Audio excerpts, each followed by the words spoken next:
Hello and welcome to the Advanced Instructor Training Program. This is for the ITI certificate. My name is Paul Chasse, and I will be your course trainer both online and at the live classes. So this is a blended course. And this first module is going to basically give us an expectation of what the course what happens with the course. So we'll be discussing the course syllabus for this first module. And what I'll say is that there will be 5 1-hour or close to 1-hour online modules, followed by 2 days of classes, and we will get into that as well. But the syllabus that we have today that we're going to talk about, we're going to go step by step, and we're going to start with our first online video, which is the course syllabus. Before we get started, just a quick little piece about myself. My name is Paul Chasse. I am currently the CEO of the Realtor Association of Southeastern Massachusetts, which is located in the Southeastern Massachusetts part of Massachusetts. I am also, I have this company called Chasse Services. We offer training, coaching, and consulting. We do a lot of training and instructional work. And I am also work for a real coalition in the greater New Bedford, Fall River, Taunton area, bringing rail down to New Bedford and the South Coast region. So a few different ventures that I have, and we'll learn more about myself as well as you as we get to the live classes, and we'll be doing a whole instructional piece on that. So I will let the rest happen then and just say welcome right now to our first module. And again, this module is about the course syllabus and what to expect in the Advanced Instructor Training Program. So we're going to move forward here and begin. So a couple of things I want to start off with before we even get to the syllabus, and that is what you can expect from these online modules. As I had said, the modules are going to be approximately 1 hour apiece. They may be anywhere from 45 minutes to 1 hour and 15. We'll see. We'll try to get them as close to timed as possible. But you're going to want to make sure that your audio is always working and you have access to audio on your computer and that your level is adjusted accordingly. I always suggest noise canceling headphones when I'm listening to webinars, only because they are it's much easier to get distracted when you don't have noise canceling headphones, but that's just a comfort piece for myself. So we're going to move into this first section of the syllabus, and this section is pretty self-explanatory on module 1 being the syllabus. And you'll notice that we're going to talk about the component highlights of our online programs. So like I had said, there will be 5 1-hour modules, the syllabus included. So it'll be the syllabus plus 4 additional modules. And then there'll be some homework to do as well online, and all that should add up to about 10 hours of coursework. And then we will be doing 2 live 10-hour classes, and that's where we come up with 30 hours total of blended classroom time. So reviewing the course and the expectations of the course right now, we're going to start with, in no particular order, we have, I said, 5 modules. One of the modules that we're going to be going over during this class is what's called the e-learning education module. And basically the e-learning educational module is going to talk a little bit about drafting a lesson plan that works both online, and we're also going to add tips for online lesson planning.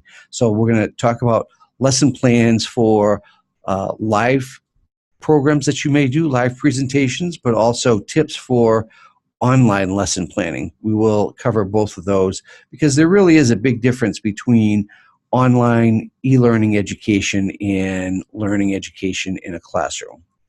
We will also talk a little bit about distance education under the first, not the first module, but the second module.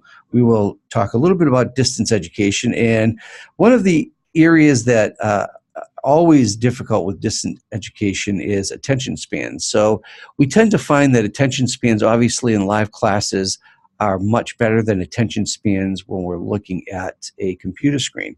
So We'll talk a little bit about attention spans and the fact that now we are at about 8-second attention spans due to all of our wonderful mobile devices and all the multitasking that we do. We'll delve a little bit into that, as well as staying with generic greetings, referencing dates, times, seasons, etc. We'll talk a little bit about that when it comes to distance education as well. You'll notice when I first started, I said hello. I didn't say good afternoon or good evening or good morning, or I didn't reference a particular day of the week or time, because quite truthfully, when you have distance education, it is done at all times of the day and night, and that's the advantage of distance education. So you try to be very generic with your greetings, with your reference dates, times, seasons, etc. when you're doing distance education. We'll talk a little bit more about that too. Also under the e-learning education, we're going to discuss web sessions versus webinars, and there are differences between the two, so we will get into that. We will also spend some time on gamification. Now, gamification, if you're not familiar with, gamification is something that has come on over the last couple of years, and it is basically exactly what it says.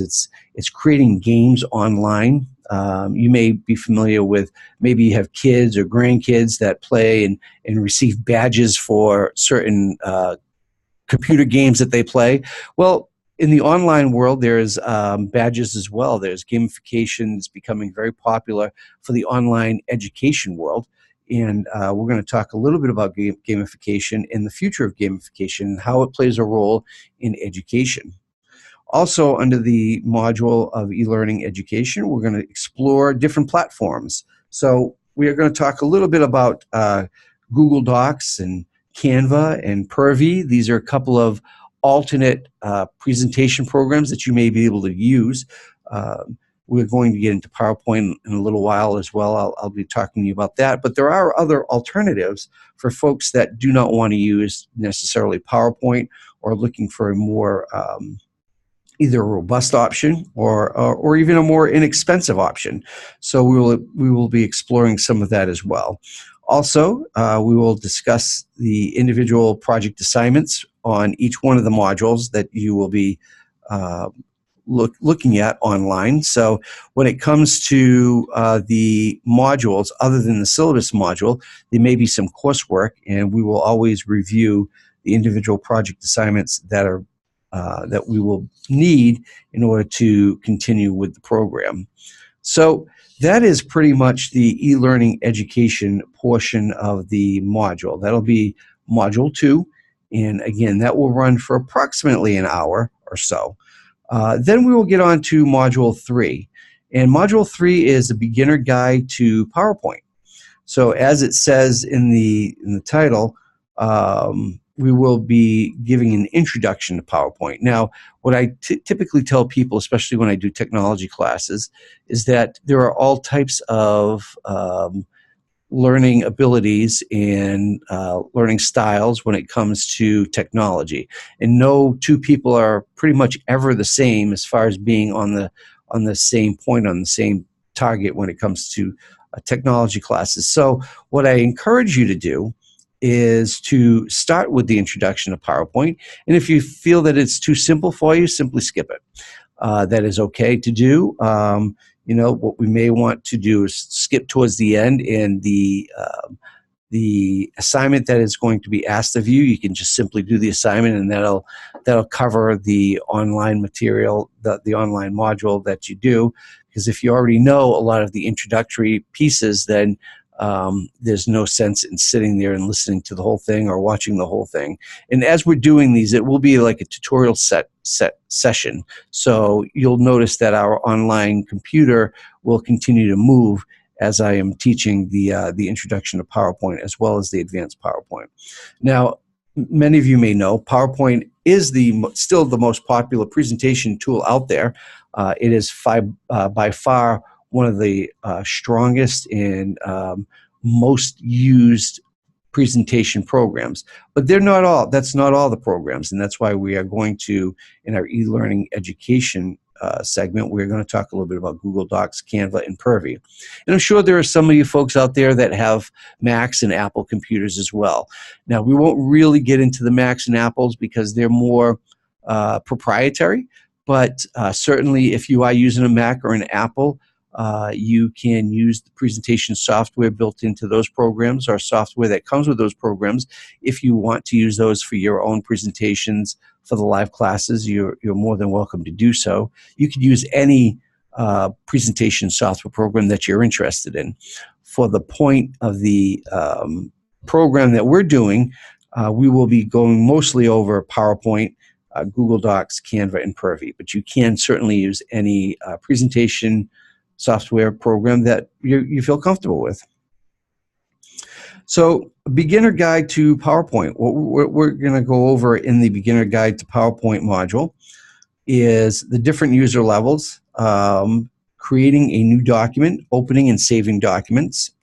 We're going to talk about choosing templates. You may be aware, you may not be aware, that there are several ways to change the templates on PowerPoint, which can save an awful lot of time if you'd like to just grab a template and change it up a little bit to make it yours, and then you just simply copy that for the rest of your slides, and you have an instant template versus having to self-design one every time you start a new project, or self-design each and every slide. It certainly saves a lot of time. So we will talk a little bit about choosing templates. We will go over the Help Center, navigating the Help Center a little bit. The new PowerPoint programs have an awful lot of videos tied to them, which are very, very helpful when it comes to navigating Microsoft PowerPoint or any Microsoft program at that point. I do find myself still using the videos tied to Microsoft PowerPoint. The other area, obviously, that you could use is YouTube. So between YouTube and the Microsoft Office suite itself, there are sufficient amounts of videos that you could use to find your your level of comfort and your level of training if you needed more training when it came to PowerPoint. But we will navigate through the Help Center a bit, not only for the videos, but also to show you the search bars and how you can bring up different tasks that you need to have some assistance with. We will talk about building a presentation, and with that presentation will come copying slides. So we will build a presentation with some slides, and basically what we'll do is on the first, on the introductory segment of the PowerPoint, we will start with a blank slate, as you will, and what I will do is create a very basic PowerPoint that you will see on the screen, utilizing some of these techniques like templates and copying slides and things like that. So that way you can see an actual product at work, and it's not just me talking about it. You'll actually see it on the screen, so it'll be helpful. Beyond copying slides, we're also going to talk about text editing, creating text and how to edit that text. And we're also going to work with shapes and images. We're also going to add, edit, and arrange different objects, which are actually different than shapes and images, and you'll see that in our introductory segment. We are going to discuss presentation print options. I'm not sure if you're aware, but when you do handouts for PowerPoint, you can do handouts in several different ways. You can do a full slide on a page, but you can also do 3 slides to a page, 6 slides to a page. You could also do slides with notes, note lines as part of the handouts. So there's many different ways to print the PowerPoint presentation in addition to actually giving the presentation on the computer, and we will go over some of that information. Finally, on the beginner guide to PowerPoint segment, we will talk about navigating a basic slideshow. So the first segment on PowerPoint, the beginner guide to PowerPoint, really is designed to take you from a very basic presentation, a couple of slides, saving it, printing it, and showing you how to use it on a slideshow. That is going to be about the extent of what we do on the beginner guide to the PowerPoint. And the hope is that if you've never done PowerPoint, or if you've done PowerPoint very, very little, that there will be some ideas in there that will help to save you time, or help you to be more creative on how you are making your PowerPoint presentation. But again, the beginner guide to PowerPoint is going to be a very basic few slides, type of tutoring session, and then we will be done with that particular module. Again, having some project assignments going along with that. So once we pass the beginner guide to PowerPoint, the next segment that we have, again, between 45 minutes and an hour and 15 minutes long, somewhere around an hour, is going to be advanced PowerPointing. So the advanced PowerPointing is exactly what it says. It's not the introduction to PowerPoint, but it's a little bit more advanced. And the advanced PowerPointing is going to get into more difficult pieces of the presentation. So we will take that first presentation from that module, and we will continue to build upon that, again, in a tutorial style, so that way you can see how it's being built in more of an advanced feature. So some of the advanced PowerPoint techniques that we are going to talk about and show you in that particular segment are how to create and modify smart art. Now, smart art is different than images, objects, and smart type. So we will get into smart art and how to create smart art. And all of these different things just bring character to a presentation. Sometimes the presentation should be charismatic. Obviously, we talk about, again, when we talk about attention spans, we want to keep people's attention spans. The one thing we want to be careful of, I will note, is that we don't want it to be too the word really isn't crazy, but what we don't want to do is we don't want to be too energetic or too big, where we're drawing the attention away from a presenter. You never want to do that with a presentation. There's two things you always want to remember about presentation software, and I'll just throw this in at this point right now. One is you never want your presentation to be so glamorous or so edgy that it takes away from the information that the presenter is trying to give. That is number one. That is always a key. And of course, number two is you never want a presentation that a presenter is relying on in order to give the information.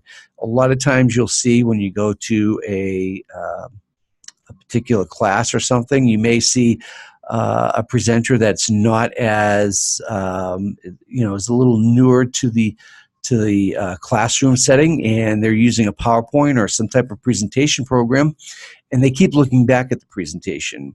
And while it's okay to look back, if you're constantly looking back, if you're looking back at every slide and you're reading the slides, your back is to the audience. That is not a good presentation style. So there needs to be a blend between, making that charismatic type of presentation and the presenter actually giving the information. There really needs to be a good blend between the two of those.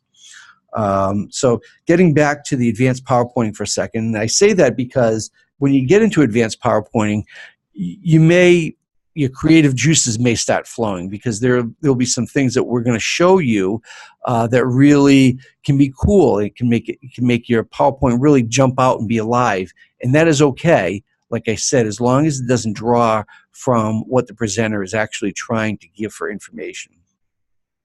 Getting back to the advanced PowerPointing for one quick second, we talked about creating and modifying smart art. We're also going to show you how to do headers and footers. We're going to add headers and footers, so that way if you have something at the bottom of your slide, you can simply add it, similar to what you would do with a Microsoft document, and it'll be at the bottom of every single slide. So you don't have to add that every single time. It saves you some time. We're also going to talk about applying transitions. Transitions, there's different types of transitions, right? So there's transitions for texts and pictures on the presentation slide, and then there's transitions to the slides themselves. So it all depends on what kind of transitions that we want to bring together. So, for example, I may have a word or a picture on the slide that kind of bolds or highlights, or it will kind of change colors or turn around or something, because I'm really trying to highlight a particular sentence, word, or picture. That is one type of transition. But the other type of transition are what's called slide transitions. And slide transitions are when you take a slide and your next slide either swooshes away, or wraps up in a box and disappears for the next slide, or there's literally hundreds of different transitions, both for objects and for slides, that you can set up with different times as well. So we will go over all types of transitions that you can apply. We will also talk about adding audio to the presentation. So audio is something that can be fun. And in this day and age, we're in a very audio-visual type of day and age. It is good to try to build in some of that if you can, whether it be audio or video, because we'll also show you how to add video to the presentation as well. The one thing I will say you'll want to be careful of, and we'll reiterate this during the course, but whenever you're doing audio or video on a PowerPoint, what you want to be aware of is that you want to grab those files that you're going to link up, and you want to have them in your computer. So in other words, you never want to set a link for a video, say, and hope that link goes to the internet, because you'll find that depending on where you're teaching class, you may not have a strong internet access. And I've often seen times where an instructor has a 10-minute presentation that they want to show on video or audio or something, and they click the link and they click the link, and you see the little hourglass, and it's turning and it's turning and it's turning. The instructor is sweating, and the class is waiting, and sometimes it doesn't even work. Or other times it will work, and halfway through it'll start buffering. You see those old Xfinity commercials and things like that. Well, it really does happen, especially in a lot of conference rooms and in different areas that maybe the Wi-Fi signals aren't so strong. So you have to be very careful when you do audio and video in a PowerPoint presentation to make sure you have the files on your computer that you're going to access. And of course, we'll go more into that when we talk about when we're talking inside the module on advanced PowerPointing. So we'll show you how to add some audio to the presentation. We'll also show you how to add some video to the presentation. We will also show some advanced slide options. So like I said in the beginner guide to PowerPoint, we're going to navigate a basic slideshow.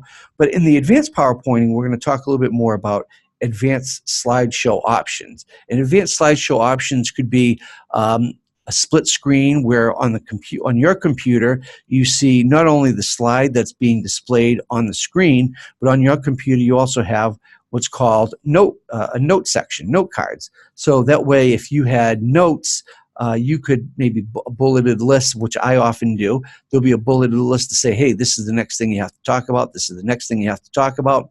And you're looking at that. The audience isn't looking at that on the screen, but on your computer, it's a split screen. So we'll talk a little bit about how we can get into advanced slideshow options similar to that. Rehearse timings we can do as well, where you can actually click on the slideshow and basically rehearse the amount of time that you're going to spend on each slide, so that way you get more comfortable as you're creating a slideshow on how long you're going to present on each slide, and that'll help as far as going over or under your allotted time. So we'll talk a little bit about that as well when it comes to advanced slideshow options. And finally, we will get into a little bit about online presentations. Online presentations for PowerPoint. PowerPoint allows you to create a PowerPoint that you can then upload and other people can see. It is a little bit more of an advanced feature, but we will delve into it a little bit, and we will talk about the theory of online presentations, and we will basically show you how to get an online presentation set to go live online. So that will be our advanced PowerPointing in a nutshell. That is what we're going to go over in the advanced PowerPointing module, again being about an hour long.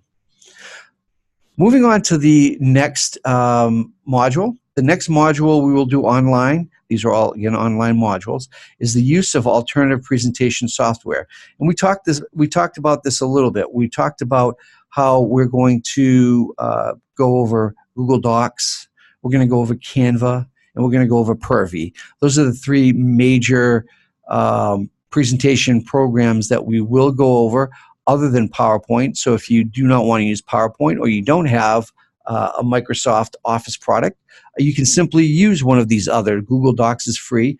Canva, I believe you can get as a free trial as well as Pervy. But those are both you pay for, where the Google Docs is completely free. So you'll have a lot of different options as to what type of software programs you may want to use in doing your presentations. But basically, on the module of use of alternative presentation software, we're going to present an overview of Google Docs, which is the free-based program, and we're going to discuss other free and low-cost options in addition to the Canva and the Pervy. But the Canva and the Pervy are the ones we're actually going to demonstrate along with Google Docs, and then we'll give you a few other ideas for options as well. And then there will also be a project class assignment for that one as well. So as we go through the modules, we will have the project class assignments that we're going to ask you to send in to me. Of course, I'll give all my information at the end of each module as well as the end of this module. So that way, if you have any questions or you want to pass in the assignments, you will be able to do so. So that is pretty much the syllabus for our online modules. All modules will be between 45 minutes, an hour, and 15 minutes. There are 5 total modules, including the syllabus that we're doing today. So once you've finished going through this syllabus module, you'll only have 4 modules left. Now we're going to move on to the live component of the Advanced Instructor Training Program, the live component of the blended program that we are talking about today. So blended means there is a component of online and then there's a component of live classroom. Day 1 of the live classroom is going to start with what we call introduction versus bio. There is a difference between the two, and we will discuss that, and we will also have some, we will be doing some hands-on work in some projects on those types of things. Also, day 1, we're going to record a 5-minute presentation, and we're going to record that 5-minute presentation right off the bat in day 1. So basically, right after we get in the morning, we're going to do a project on introductions and bios, and then we're going to record our first 5-minute presentation. So it needs to be ready by the time you get to day 1 of the live class. And the reason why we do that is because I want you to take your raw presentation as you feel you've done in the beginning, and I want you to record it. And we're going to record them, and then we're going to look back on them later on after day 1 to kind of critique and to see, okay, what I started with and what I should have ended with, and what types of things in the middle I could do differently in order to really boost up my next presentation. So again, we're going to be recording a 5-minute presentation. Now that 5-minute presentation is on a non-real estate topic. So it can be anything, just simply can't be real estate related. And it could be something you've used in the past, something that you've presented on. That's certainly fine. That's not cheating. It could be anything, or it could be something that you're passionate about, or something you completely want to make up from the beginning. That is completely fine. But we will be asking you to have that 5-minute presentation ready to go on that first live day in the morning. After we record the 5-minute presentations, we're going to, at some point, we're going to break for lunch and all that stuff, but we're also going to have in the afternoon what's called Understanding Learner Styles. And this is a really strong component of this program, Understanding Learning Styles. And actually, what I will be doing for the Learner Styles portion of this program, I will be bringing in a subject matter expert. And I'm not sure if you've done that in the past with your particular instructional programs that you've done, or if you haven't done them, if you've attended classes before where people bring in subject matter experts. I'll be bringing in a subject matter expert for this particular piece for 2 reasons.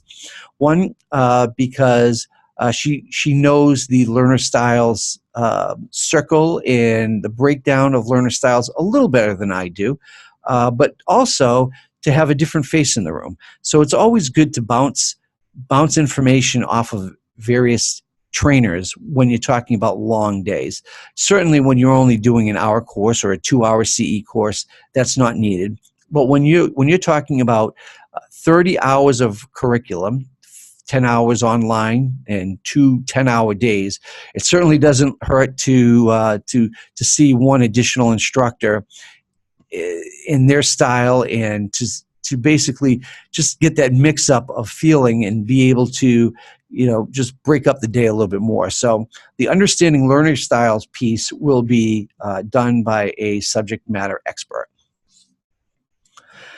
After that, we're also going to talk about training strengths. So basically, when we learn our learner styles, and there are several learner styles to understand, then we can take that and we can say, okay, how do we build our training strengths to those types of learner styles? And we're going to talk about that as well in day one. So there's a whole method to the madness here as far as the afternoon on day one, you'll notice, where you understand the learner styles, and then we basically build on how to train and learn how to train to strengthen our training to all the different types of learning styles, because a good instructor always trains to all learner styles and not just one particular learner style, because there are more than one learner style in the room, in that classroom at all times. And finally, on day one, we are going to do a class review of the presentation, like I had said earlier. So in the beginning of the day, we're going to record that 5-minute presentation. We'll likely break into 2 groups, depending on how many people that we have taking the class. We'll break into 2 groups, and we'll record that 5-minute presentation. At the end of the day, we will review the presentations, the videos, all together as a group. And that will be at the conclusion of day one, and that will wrap up day one. So let's move on to day 2 for a minute. Day 2, we're going to talk about lesson preparedness, and basically what you need to do as far as preparing yourself for your next class. What components you need to look at, storyboarding or scripting in order to prepare your lesson, whether it be a 10-minute lesson, a 1-hour lesson, a 2-hour lesson, or a 10-hour program. Lesson preparedness always plays a key factor in creating your presentation. Also, we're going to talk about the importance of activities. We'll be doing a lot of different activities we'll be doing some activities on day 1, but we'll also be doing a lot of activities on day 2, because nowadays, like we said, we talked about the amount of time span that we have and our attention span and everything else. So we talked a little bit about audio and video. Well, we also talk about activities, because activities are also important and also play an important role in learning styles and education when it comes to this day and age of multitasking and attention spans. So we will be doing activities, and we'll be stressing the importance of activities as well. We will also be doing some case studies. Case studies are always good to do in classes to reaffirm the information that you're teaching. And oftentimes you can find a case study, or you can build a case study in order to bring that class information kind of full circle. So we will talk about case studies and additional resources and how to use them correctly in your presentation. Next, we will talk about gauging success through effective evaluations. And this is an area that I think a lot of people, we don't stress enough, because effective evaluations are more than just simply saying, hey, can you fill out this 5-question survey? Building an effective evaluation is not only going to help you, but it's going to help the learner, and it's also going to help the particular place that may have hired you, whether it be your company or another company, to really understand and get to the bottom of how the program went.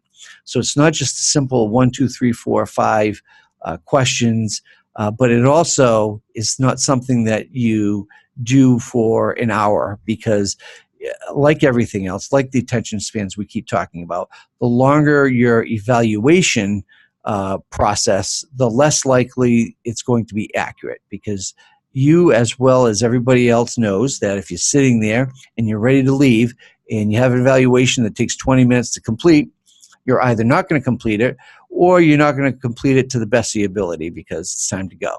So we're going to talk about effective evaluations. We're going to talk about when to give the evaluation, because it's not at the end of the course, and we're going to give some just different ideas on what to do to really maximize those evaluations and to better understand and how to play off them and how to understand and learn from them and be more successful in the future.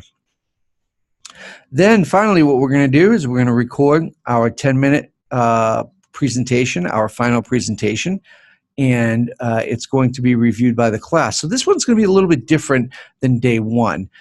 You'll notice they're both going to be recorded. So you're going to be able to receive a USB, a zip drive, whatever you want to call it, of your presentations. You'll be able to either walk out with them that day, depending on the time constraints we have, or they will be emailed to you. But either way, you will receive both your presentations in an electronic format for you to be able to keep with the critique of your classmates, so that way you can go back to it and really, use it as a learning tool for the future. So on day two at the end, and I say the end, but the end is actually middle of the afternoon because it's going to take a while, you're going to record a 10-minute presentation, and we're going to review it with the class. So this will be all together this time. We will not be splitting up into two groups. This will be one group all together, and we will be doing critiques of each one of the presentations as well. Before I get on to the next section, let me break down a little bit more of how the presentations are going to work. So as I said, the first day is going to be a 5-minute presentation on anything you want, anything but real estate. While the second day, the final presentation is going to be 10 minutes, and that is going to be real estate related. So it needs to be a real estate specific topic. It can be any topic that you want, one that you're familiar with, one that you're not familiar with. Anything that you would like to do in real estate, a real estate presentation on, you will be able to do, and that will be a 10-minute presentation. A couple of things about the presentations that I do want to highlight. You will be allowed to use any visual aid or prop that you want to bring in. So you want to start thinking about that now as you're going through the modules and before you get to the live classes. What types of aids or props are you going to want based on your two presentations? And what you may find is in day two, you're going to want to change that presentation. Oftentimes what happens is after day one, the class goes home or they go to a hotel room or whatever, and different individuals go, oh, I'm going to blow up my second and final presentation. I'm going to start it all over again. Or maybe they hadn't started it yet because they wanted to see how day one was going to go first. And that's completely normal. Or you may just find that you need to tweak it. But what you want to do is you want to have an idea of what it is you're going to have for your two presentations, because if you decide that you want to bring visual aids or props from home, you'll want to make sure and do that and take them with you to the classes. Also, there will be a projector, there will be flip charts, and there will be computers for the PowerPoint presentations. You'll have the option of either using yours or using the classroom computer. You can do either one.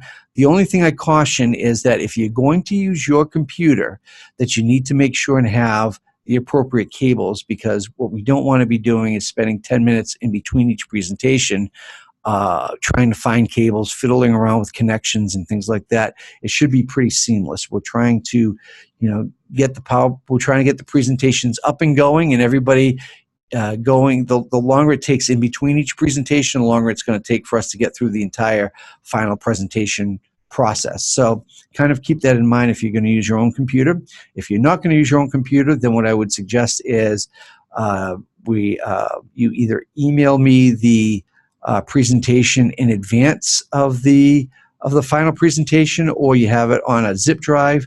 At lunchtime on day two, we will give a little bit of time, depending on how much time we have. We will give a little bit of time before we get into the final presentations for you to be able to make your final tweaks to your presentation or go over your script in your head one more time, or whatever the case may be. But at that point, we're going to you're either going to hook up your computer to the monitor, or you're going to give me a zip drive, or already have shot it over to me by email, so that way I could have it on the class computer up and ready to go. Couple of things you want to recognize. to maximize the benefit of the class and eliminating having to recreate your presentations, like I said, it's strongly advised that you finalize, not necessarily completely, but you have at least some draft form of your presentation and preconceived ideas of what you want for formatting, methodology, and things like that ready to go, so that way you're not caught off guard. The other thing is we want you to make sure and be on time. We will be critiquing to some extent the 5-minute and 10-minute allowances. So in the first presentation, you have 5 minutes. So basically what happens is you will be told after 5 minutes and 30 seconds, basically what will happen is just before the 5 minutes is up, you'll be told you have 1 minute left, 30 seconds left, you're at your 5 minutes, then 30 seconds over, and then we cut you. And the reason why we do that is not to be mean, but just to really get you to feel how important it is to have that presentation cut off at a certain period of time, because if not, the runovers could go substantial. If everybody ran over, it would be, if we have 12 to 15 people, that could be the difference of a half hour to an hour. Plus, the point of the program is really to understand how to create your presentations and your programs in a time orderly fashion, depending on what you're scheduled for. So in the 5-minute presentation, you'll get like a minute left, and then 30 seconds, and then it'll say 5 minutes, and then it'll say 30 seconds over, and then we'll cut you off. On the 10-minute presentation, you'll get a 2-minute warning, a 1-minute warning, a 30-second warning, then the 10 minutes, a 30-second over, a 1 minute over, and then we will cut you, and then we will cut your presentation then as well. Again, all in the efforts to get you to better prepare yourself and to better your presentations the way you need to, based on the schedule that we have. And just a couple other things to just talk about when you're presenting. You're going to want to make sure and tell us your topic. You're going to want to explain your learning objective, and we will go over some of this during the live presentations. But you're going to want to identify your audience. To tell us who you want us to be, and then you're going to conduct your presentation as if you were addressing that audience. This is real-time presentations, and I can't stress that enough. What we're talking about doing is when you present, it's not going to be I started presenting and then I go, oh, you know what, I made a mistake. Let's stop and back up, and I'm going to do it again. Nope. You're going to have to run through it like you've been paid, or that you're a live program and that you have to keep going. There's no stopping.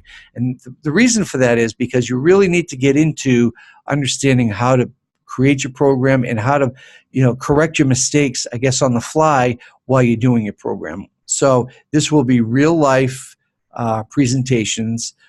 So you will be conducting the presentation as if you were addressing the audience on that particular topic for real. There'll be a timekeeper. We'll signal when the recording's getting ready to begin, and then basically you teach the class. There's no clarification allowed. There's no off-the-record asides. We will have written, self, and verbal evaluations that will be conducted following each one of the presentations. And one participant will give you a verbal evaluation summarizing the other's comments. So there's a various amount of evaluating we're going to do on your particular presentation. And that really is the core of what we're trying to do in these 2 days here, is to prepare you better to give a presentation. And that can only be done through doing these presentations live and being evaluated by your peers on these presentations. So I can't stress that enough, that will be a key component of both day 1 and day 2. So just a few more, few housekeeping issues before we wrap up. And people always ask, so what kind of dress should we have for this ITI program? And I would say dress business casual. I understand that your presentation may be more formal than what your dress is going to be. That's okay. But we're talking about 2 10-hour days. So dress business casual because you're going to need to be a little bit more casual. You're going to want to feel comfortable. Obviously, you're not going to come in jeans, but khaki pants, or for women something something light, so that way you feel very comfortable, because it's going to be 20 hours in 2 days. So it's important to dress casually. Now, if you have a specific dress that you want for your presentation, you'll have time before the presentation starts. You can run out to the restroom and make a change. I mean, I've seen everything from a clown hat to bozo nose, or flip-flops on their feet, or fishing galoshes with a fishing pole. It all depends on what your presentation is. You could certainly, those are props, you could certainly bring something to dress up in. But for the 2-day course, I would suggest dressing business casual. Also, be prepared. Be prepared. Bring some sufficient note writing material. Be prepared to absorb as much as you can.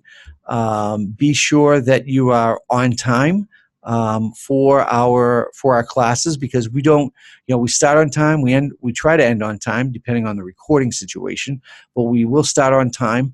And this is not the easiest area to get to. Obviously, it's going to be at the MAR headquarters, so that can pose a problem certain times of the day, particularly when we start at 8 o'clock in the morning. So you want to build in that time and be prepared to get here on time, and be prepared to be ready to actually get diving into the course curriculum and learning as much as you can by absorbing. We will have plenty of break opportunities, and there will be lunch and snacks provided for you. So you won't have to worry about bringing your own snacks, bring your own lunch. What I would say is, if you have a specific option for food, if you have an allergy to food, or you have you need special gluten options, that you'll want to contact MAR, and I'll give you their contact information at the end of this module. You'll want to contact MAR and let them know of that particular, those particular food allergies or gluten allergies, so that way they can prepare, because they will be ordering the lunches and the snacks for both days. You won't have to worry about bringing your own unless you want to bring your own. Finally, come with an open mind. You're going to want to come in saying to yourself, what can I learn today? What can I take out of this that I didn't know before? And there will be so many different little tips and tricks, and they won't just come from me, but they may come from others in the class. Remember, this class is going to be taken by some new folks, but some experienced folks as well. So there will be a range of experience in this classroom to feed off of education. So it's not only all coming from me, but you may find classmates may also have some great ideas and tips and tricks, or things that did not work, or things that did work in the past. And that all is part of the experience of the advanced instructor program. So you're going to want to make sure and come with an open mind, and really come ready, prepared with your notes and your notebook, and ready to absorb as much as you can. So finally, as we wrap up this particular segment, a syllabus segment, I guess you could say, here's some contact information for you.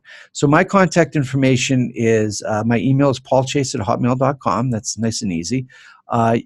There's a phone number up there. That's my office number, 508-993-0406. That's my office number. I'm also going to give you my my direct contact number, and that number is 774-202-0535. Again, 774-202-0535.